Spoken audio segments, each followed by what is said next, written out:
नमस्कार आकाशवाणी कटक आंचलिक संवाद पढ़ुछंती मलय रंजन मिश्र। मुख्य संवाद राज्य में बीजेपी सरकार एक वर्ष पूर्ति पालन अवसर में आसंता काली ओडिशा आसिबे प्रधानमंत्री। राज्य में झाड़ाबांति स्थिति समीक्षा पर 3टी जिला को गस्तरे गले राज्यस्तरीय टीम।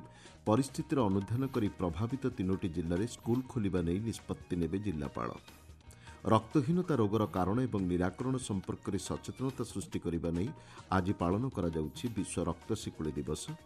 एवं लघुचाप प्रभाव में आसंता 24 घंटे प्रबल वर्षा नहीं 5टी जिला को सतर्क सूचना जारी कला पाणीपाग केन्द्र। राज्य में बीजेपी सरकार एक वर्ष पूर्ति पालन अवसर में प्रधानमंत्री नरेंद्र मोदी आसंता काली ओडिशा गस्तर आसुछंती। शुणन्तु ए संपर्कित एक रिपोर्ट। प्रधानमंत्री गस्त पूर्व आज भुवनेश्वर जनता मैदान में समस्त प्रस्तुति को मुख्यमंत्री मोहन चरण माझी वरिष्ठ अधिकारी तदारख करिसेंती। जारी रहिथिबा समस्त कार्य संध्या सुधा शेष करने को मुख्यमंत्री श्री माझी निर्देश देइछंती। प्रधानमंत्री गस्त संपर्क में आईन मंत्री पृथ्वीराज हरिचंदन गणमाध्यम को सूचना देई कहिसेंती।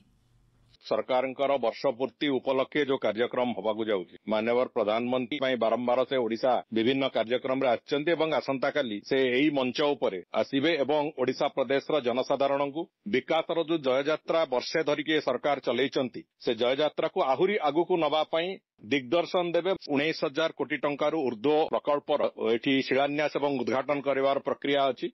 प्रधानमंत्री श्री मोदी एही गस्त अवसर में राज्यर 70 वर्षरू ऊर्ध्व वयस्क हिताधिकारी वय वंदना योजन स्वास्थ्य कार्ड प्रदान करेंगे। एहासह समृद्ध ओडिशा गठन पर 2036 मसीहा सुधा रोडमैप घोषणा कराजिबो बोली राज्य बीजेपी सभापति मनमोहन सामल कहिसेंती। श्री सामल कहिसेंती एही गस्त अवसर में भुवनेश्वर ठारे आयोजित हेबाकु थिबा त्रिरंगा यात्रा रे प्रधानमंत्री जोगदेबे। प्रधानमंत्री जनता मैदान ठारे एक जनसभा को संबोधन करिवार कार्यसूची रहिछि बोली श्री सामल सूचना देइछंती। आकाशवाणी संवाद विभाग पई मुस्मृति रेखा तारण्या। राज्य में झाड़ाबांति स्थिति समीक्षा करने एक राज्यस्तरीय टीम 3टी जिला गस्तरे जाइछंती। एही जिलागुड़िक हेउछि जाजपुर, कटक एवं भद्रक। प्रभावित अंचल को गस्त करिथिबा केंद्रीय दल गतकाली राज्य सरकारक सह तृणमूल स्तर में संक्रमणर स्थिति नहीं आलोचना करिसेंती। दूषित पानी एवं अपमिश्रित खाद्य जोगु झाड़ाबांति रोग होइथिबा केंद्रीय दल सूचना दैछंती। संक्रमण नियंत्रण पई ग्रहण कराजिबाकु थिबा पदक्षेपगुड़िक संपर्क में एही दल राज्य सरकार को परामर्श प्रदान करिसेंती। जल विशोधन एवं फुटा पानी पीवा उपरे केंद्रीय दल गुरुत्व प्रदान करिसेंती। अन्य पक्षरे मुख्य शासन सचिव मनोज कुमार आहूजा राज्य में झाड़ाबांति स्थिति नहीं गतकाली समीक्षा करिसेंती। भुवनेश्वर लोकसेवा भवन में आयोजित बैठक में श्री आहूजा परिस्थितिर मुकाबिला पई विभिन्न विभागगुड़िक क्षेत्रीय स्तर में समन्वय रक्षा करी कार्य करने परामर्श दैछंती। झाड़ाबांति प्रभावित 3टी जिलार परिस्थिति अनुध्यान करने पर स्कूल खोलिबा पई जिलापाल निष्पत्ति ग्रहण करिपारिबे बोली गणशिक्षा मंत्री नित्यानंद गंड कहिसेंती। विशोधित जल किंबा आवश्यक स्थले फुटा पानी पिलांको पीबाको देबा पई स्कूल कर्तृपक्षଙ୍କୁ मंत्री श्री गंड निर्देश दैछंती। मध्याह्न भोजन में गरम खाद्य सह पिलांको फुटा पानी प्रदान करने से परामर्श दैछंती। स्कूल परिवेश एवं पानी टांकी सफा रखिबा उपरे मंत्री गुरुत्व प्रदान करिसेंती। विद्यालय परिसर बाहर रास्ताकड़ खाद्य दुकानगुड़िक बंद रखिबाको मंत्री निर्देश दैछंती। झाड़ाबांति रोगरे अभिभावकों को सचेतन करने पर मंत्री श्री गंड गुरुत्व प्रदान करिसेंती। जाजपुर जिले में समस्त विद्यालय एवं अंगनवाड़ी केन्द्र को आसंता 24 तारिख पर्यंत जिलापाल छुट्टी घोषणा करिसेंती। प्रधानमंत्री रोजगार सृजन कार्यक्रम पीएमईजीपी अधीन खदी एवं ग्रामोद्योग आयोग केवीआईसी देशर 11,480 सेवा क्षेत्र हिताधिकारी को 300 कोटी टंकार अधिक निवेश सहायता राशि प्रदान करा जायछि। आकाशवाणी संवाद विभाग पक्षरु ए संपर्कित प्रस्तुत एक रिपोर्ट। नूआदिल्लीर राजघाट कार्यालय में अनुष्ठित कार्यक्रम में केवीआईसी अध्यक्ष मनोज कुमार आभासी माध्यम हिताधिकारी 300 कोटी टंकार अधिक सहायता राशि प्रदान करथिले। प्रधानमंत्री रोजगार सृजन कार्यक्रम प्रत्येक ग्राम को आर्थिक स्तर में मजबूत करिछि बोली केवीआईसी अध्यक्ष कहिसेंती। प्रधानमंत्री नरेंद्र मोदी नेतृत्व में आत्मनिर्भरशील एवं विकसित भारतर दृष्टिकोण को स्वीकृति दि जाइछि। वर्तमान सुधा यह योजन मोट 10 लाख क्षुद्र उद्योग स्थापन करा जाइछि। केंद्र सरकार 73,348 कोटी टंकार ऋण मंजूर करिसेंती, जहाद्वारा देश में 90 लाख ऊर्ध्व प्रत्यक्ष और परोक्ष नियुक्ति सृष्टि होइथिबा आयोग पक्षरु कहा जाइछि। नीना साहू, आकाशवाणी संवाद विभाग। आपण आंचलिक संवाद शुणुछंती आकाशवाणी कटक केन्द्ररू। ରକ୍ତହୀନତା ରୋଗର କାରଣ ଏବଂ ନିରାକରଣ ପ୍ରତି ସଚେତନତା ସୃଷ୍ଟି ଉଦ୍ଦେଶ୍ୟରେ ଆଜି ବିଶ୍ୱ ସିକିଲ୍ ସେଲ୍ ବା ରକ୍ତଶିକୁଳି ଦିବସ ପାଳନ କରାଯାଉଛି।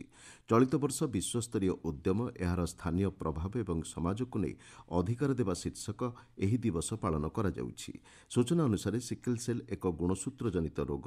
ରକ୍ତଶିକୁଳି ସମ୍ପର୍କରେ ଆଜି ରାଜ୍ୟର ବିଭିନ୍ନ ସ୍ଥାନରେ ସଚେତନତାମୂଳକ କାର୍ଯ୍ୟକ୍ରମମାନ ଆୟୋଜନ କରାଯାଇଛି। ମୁଖ୍ୟମନ୍ତ୍ରୀ ମୋହନ ଚରଣ ମାଝୀ ରକ୍ତଶିକୁଳି ରୋଗ ନିରାକରଣରେ ଓଡ଼ିଶା ଏକ ନୂତନ ଉଦାହରଣ ସୃଷ୍ଟି କରିଛି ବୋଲି ସାମାଜିକ ଗଣମାଧ୍ୟମରେ କହିଛନ୍ତି। ଗୋଟିଏ ନମୁନାରେ ରକ୍ତଶିକୁଳି ଏବଂ ଥାଲାସେମିଆ ଦୁଇଟି ରୋଗର ଚିହ୍ନଟ କରିବାରେ ଓଡ଼ିଶା ଦେଶର ଏକମାତ୍ର ରାଜ୍ୟ। ବିଶ୍ୱ ସିକିଲ୍ ସେଲ୍ ଦିବସରେ ଏକ ସୁସ୍ଥ, ସଶକ୍ତ ଏବଂ ସମୃଦ୍ଧ ଓଡ଼ିଶା ନିର୍ମାଣ କରିବା ପାଇଁ ମୁଖ୍ୟମନ୍ତ୍ରୀ ଶ୍ରୀ ମାଝୀ ଆହ୍ୱାନ ଦେଇଛନ୍ତି। ଉପମୁଖ୍ୟମନ୍ତ୍ରୀ ପ୍ରଭାତୀ ପରିଡ଼ା ରକ୍ତଶିକୁଳି ରୋଗ ନିରାକରଣ ସମ୍ପର୍କରେ ସଚେତନତାକୁ ବ୍ୟାପକ କରିବାକୁ ପରାମର୍ଶ ଦେଇଛନ୍ତି। ସୁବର୍ଣ୍ଣପୁର ଜିଲ୍ଲା ସ୍ୱାସ୍ଥ୍ୟ ବିଭାଗ ପକ୍ଷରୁ ରକ୍ତଶିକୁଳି ରୋଗକୁ ନେଇ ସଚେତନତା କାର୍ଯ୍ୟକ୍ରମ ଅନୁଷ୍ଠିତ ହୋଇଯାଇଛି। କାର୍ଯ୍ୟକ୍ରମରେ ଜିଲ୍ଲା ମୁଖ୍ୟ ଚିକିତ୍ସା ଅଧିକାରୀ ଡାକ୍ତର ପ୍ରଦୀପ ଗୁରୁ ଯୋଗଦେଇ ରକ୍ତଶିକୁଳି ରୋଗ ସମ୍ପର୍କରେ ଆଲୋଚନା କରିଥିଲେ। ଶୃଙ୍ଖଳିତ ରଥଯାତ୍ରା ପରିଚାଳନା ନେଇ ଉପମୁଖ୍ୟମନ୍ତ୍ରୀ ପ୍ରଭାତୀ ପରିଡ଼ାଙ୍କ ନେତୃତ୍ୱରେ ଆଜି ପୁରୀରେ ଏକ ଉଚ୍ଚସ୍ତରୀୟ କମିଟି ସମସ୍ତ ବ୍ୟବସ୍ଥାର ଅନୁଧ୍ୟାନ କରିଛନ୍ତି। ଏହି କମିଟି ଶ୍ରୀମନ୍ଦିର, ବଡ଼ଦାଣ୍ଡ ଏବଂ ରଥଖଳା ପରିଦର୍ଶନ କରିଛନ୍ତି। ଆଗାମୀ ରଥଯାତ୍ରା ପାଇଁ 3 ରଥର ନିର୍ମାଣ କାର୍ଯ୍ୟ ଶେଷ ପର୍ଯ୍ୟାୟରେ ପହଞ୍ଚିଛି। 3 ରଥର ବେଦୀ, ସିଂହାସନ ପ୍ରସ୍ତୁତି ପାଇଁ ମହାରଣା ସେବକ ଏବଂ ଭୋଇ ସେବକଙ୍କ ସହାୟତାରେ ସମୟାନୁଯାୟୀ ପ୍ରସ୍ତୁତି କାର୍ଯ୍ୟ ଆଗେଇ ଚାଲିଛି। ବଲାଙ୍ଗୀର ଜିଲ୍ଲାପାଳଙ୍କ କାର୍ଯ୍ୟାଳୟରୁ ଶିଶୁ ଶ୍ରମିକ ନିରାକରଣ ସଚେତନତା ରଥକୁ ଅତିରିକ୍ତ ଜିଲ୍ଲାପାଳ ଡକ୍ଟର ବିଜୟାନନ୍ଦ ସେଠୀ ଶୁଭାରମ୍ଭ କରିଛନ୍ତି। ଶିଶୁମାନଙ୍କୁ ପ୍ରାଥମିକ ଶିକ୍ଷା ବାଧ୍ୟତାମୂଳକ କରିବା ସହ ଶିଶୁ ଶ୍ରମିକ ପ୍ରଥା ବନ୍ଦ କରିବାକୁ ଏହି କାର୍ଯ୍ୟକ୍ରମର ମୂଳ ଲକ୍ଷ୍ୟ ବୋଲି ଶ୍ରୀ ସେଠୀ କହିଛନ୍ତି। ଏହି ସଚେତନତା ରଥ ସହର ପରିକ୍ରମା କରିଥିଲା। ଗଞ୍ଜାମ ଜିଲ୍ଲାପାଳଙ୍କ ସଦ୍ଭାବନା ସଭାଗୃହରେ ଜିଲ୍ଲାସ୍ତରୀୟ ଶିଶୁ ଓ କିଶୋର ଶ୍ରମିକ ନିରାକରଣ ଏବଂ ସଚେତନତା ସଭା ଅନୁଷ୍ଠିତ ହୋଇଯାଇଛି। କାର୍ଯ୍ୟକ୍ରମରେ ଅତିରିକ୍ତ ଜିଲ୍ଲାପାଳ ଡକ୍ଟର ପ୍ରମୋଦ କୁମାର ପୃଷ୍ଟି ଯୋଗଦେଇ ଶିଶୁ ଓ କିଶୋର ଶ୍ରମିକ ନିରାକରଣ ଏବଂ ନିୟନ୍ତ୍ରଣ ସମ୍ପର୍କିତ ବିଭିନ୍ନ ଆଇନ ସମ୍ପର୍କରେ ଆଲୋଚନା କରିଥିଲେ। ଭଦ୍ରକ ଜିଲ୍ଲା ପ୍ରଶାସନ ପକ୍ଷରୁ ନେହେରୁ ଷ୍ଟାଡିୟମଠାରେ ଚାଲିଥିବା ବିକାଶ ମେଳା ଉଦ୍ଯାପିତ ହୋଇଯାଇଛି। ଜିଲ୍ଲାପାଳ ଦିଲ୍ଲୀପ ରାଉତରାୟ କାର୍ଯ୍ୟକ୍ରମରେ ଯୋଗଦେଇ ରାଜ୍ୟ ଓ କେନ୍ଦ୍ର ସରକାରଙ୍କ ବିଭିନ୍ନ ଜନକଲ୍ୟାଣକାରୀ ଯୋଜନାର ଅଗ୍ରଗତି ସମ୍ପର୍କରେ ସାଧାରଣ ଜନତାଙ୍କୁ ଅବଗତ କରିଥିଲେ। ବୌଦ୍ଧ ଜିଲ୍ଲା କଚେରୀପଡ଼ିଆଠାରେ ବିକାଶ ମେଳା ତଥା ପାରମ୍ପରିକ ଖାଦ୍ୟମେଳା ଉଦ୍ଯାପିତ ହୋଇଛି। ଜିଲ୍ଲାପାଳ ସୁବ୍ରତ କୁମାର ପଣ୍ଡାଙ୍କ ଅଧ୍ୟକ୍ଷତାରେ ଆୟୋଜିତ କାର୍ଯ୍ୟକ୍ରମରେ ବିଭିନ୍ନ ବିଭାଗର ଯୋଜନା ସମ୍ପର୍କରେ ଆଲୋଚନା ଏବଂ ସଚେତନତା କାର୍ଯ୍ୟକ୍ରମ ଅନୁଷ୍ଠିତ ହୋଇଥିଲା।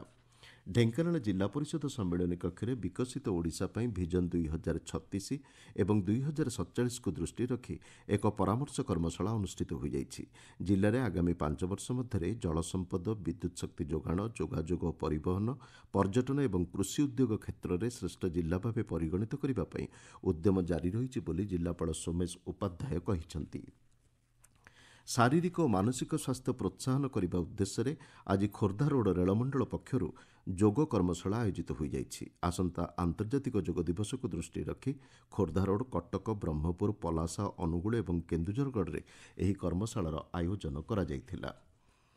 ଗଞ୍ଜାମ ଜିଲ୍ଲା ଉତ୍ତର ଓ ଦକ୍ଷିଣ ଘୁମୁସର ବନଖଣ୍ଡର ସଂରକ୍ଷିତ ଜଙ୍ଗଲ ସୀମାରେ ଚଳିତ ବର୍ଷ ଅତିରିକ୍ତ 1.5 ଲକ୍ଷ ତାଳ ଚାରାରୋପଣ କରିବାକୁ ଲକ୍ଷ୍ୟ ରଖାଯାଇଛି। ବଜ୍ରାଘାତ ଦ୍ୱାରା ଜୀବନହାନିକୁ ରୋକିବା ଲକ୍ଷ୍ୟ ନେଇ ଏହି ପଦକ୍ଷେପ ଗ୍ରହଣ କରାଯାଇଛି। ଜିଲ୍ଲା ଏବଂ ଜିଲ୍ଲା ବାହାରୁ ଏହି ଚାରାରୋପଣ ପାଇଁ ଉନ୍ନତମାନର ତାଳ ମଞ୍ଜି ସଂଗ୍ରହ କରାଯାଉଛି ବୋଲି ଉତ୍ତର ଘୁମୁସର ବନଖଣ୍ଡ ଅଧିକାରୀ ହିମାଂଶୁ ଶେଖର ମହାନ୍ତି ସୂଚନା ଦେଇଛନ୍ତି। ଗତବର୍ଷ ଏହି ଜଙ୍ଗଲ ସୀମାରେ 1,31,000 ତାଳ ଚାରାରୋପଣ କରାଯାଇଥିଲା।